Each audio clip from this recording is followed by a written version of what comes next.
itong si Chairman John Garcia, puro palusot eh. Kasi para makakuha ka ng confidence sa public pagdating sa isang computer process, dapat pre-documented lahat ng ito. Dapat lahat ng gagawin mo ay naka-document at naka-expose sa public para ma-predict nila kung anong mangyayari sa araw ng eleksyon at sa mga araw papunta sa araw ng eleksyon.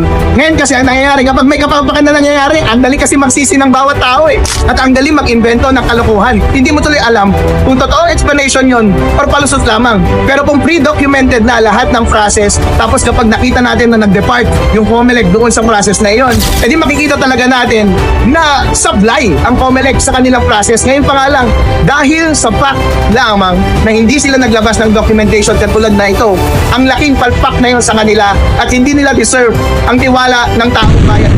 Nagpalabas ng panibagong resolusyon ng COMELEC. Resolution number 11098, wala na pong verification ng QR code. Yan ang red flag. Yan ang palatandaan na dadayain yung eleksyon natin ngayon. Print, ibang laman ng QR code. At hindi mo alam kasi hindi mo na mabe-verify ngayon. George, anong sasabihin mo? Ano isasagot mo sa sambayan ng Pilipino? Bakit nyo tinanggal? George, nagbayad ka. Magkano ba ang binayad nyo sa feature na yan? Yung camera na yan, binayaran nyo. Yung feature na yan, yung part ng program na yan, binayaran nyo ilang bilyon or hundreds of millions of pesos. Tapos ngayon, hindi nyo pala gagamitin. Panalo natin sa sistemang ito, mga kababayan. Kaya igiit natin sa COMELEC ngayon yung QR code na binayaran natin, yung feature na yan, ibalik nyo, be-verify namin, bibilangin namin ang boto.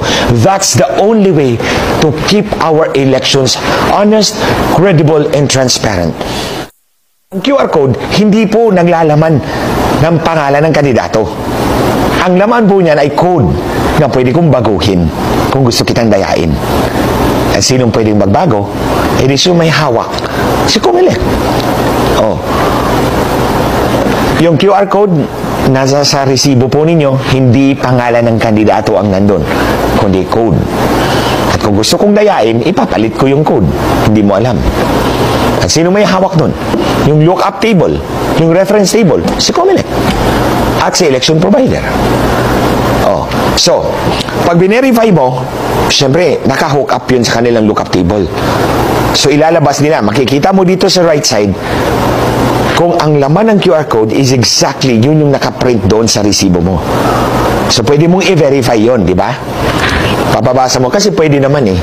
Iba ang nakasulat, iba ang laman ng QR code. Kailangan natin i-verify yan. So, pwede natin i-verify using the camera na nandun sa makina. So, papabasa natin, and then on the right side, lalabas yung mga pangalan. Hindi na code. Kasi naka-hook up yun sa lookup table nila. So, paglabas, be-verify mo, tama ba? Itong nandito sa screen, ito ba yung nakaprint? Para alam mo na yung QR code, tama ang laman. However, na pinaghirapan ng sambayan ng Pilipinong bayaran. Bakit nyo pinalagyan ng camera? Yung machine. Bakit pinalagyan nyo yung QR code reader? At bakit kayo magpiprint ng QR code? Hindi naman lang namin mabe-verify. Bakit kayo nagbayad doon sa software na merong feature na ganyan pero hindi naman pala natin gagamitin? Again, mga kababayan, balik tayo. Tatanungin ka, BEI, ng makina kung maglalagay ka ng digital signature. Sabi ng COMELEC, huwag mong pirmahan. Tapos magtatanong, sigurado ka bang ayaw mong pirmahan ng digital signature ang election result? Sabi ng COMELEC, press opo, ayaw kong pirmahan. Oh, walang pinagkaiba ito ngayon. Originally, nandyan. Remember 2010? Yung resolution na unang pinakita ko sa inyo, you can review this video.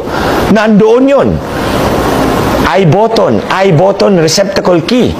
Oh, ito ngayon, verify mo yung QR code. Tapos pagkatapos, binago, tinanggal. Ang resulta, transmission anomaly number 1, number 2, number 3, preloaded CF cards in 2010. Oh. Ito na naman tayo ngayon. Kunyari, ginawa ninyo yan, tapos binago na naman para hindi namin ma-verify. Kaya ito mga kababayan, the purpose of this video is ipakalat natin to para malaman ng ating mga kababayan na giyagago tayo ng COMELEC and of course, the election provider dito sa election natin. Nagbayad tayo ng feature na hindi naman pala gagamitin. Bakit? Dahil yung feature na yan, pag ginamit natin, sigurado tayong hindi tayo madadaya. Ito ang igigiit natin ngayon sa COMELEC, mga kababayan. Ito ang igigiit natin sa kanila ngayon. Ibalik nyo yung feature na yan na binayaran namin ng buwis namin. Hindi pera nyo yan. Pera namin yan. Ibalik nyo yung feature na yan, babasahin namin, titingnan namin kung ang nakaprinta sa resibo namin, yun ang laman actually ng QR code. At gusto naming bilangin ang boto na nandun sa QR code para hindi makapandaya ang makina ninyo.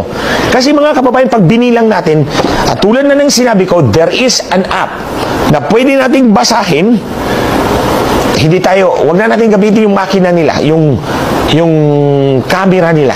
Gamitin natin yung app na to para mabasa natin yung QR code kung yung ba ang laman ng resibo natin.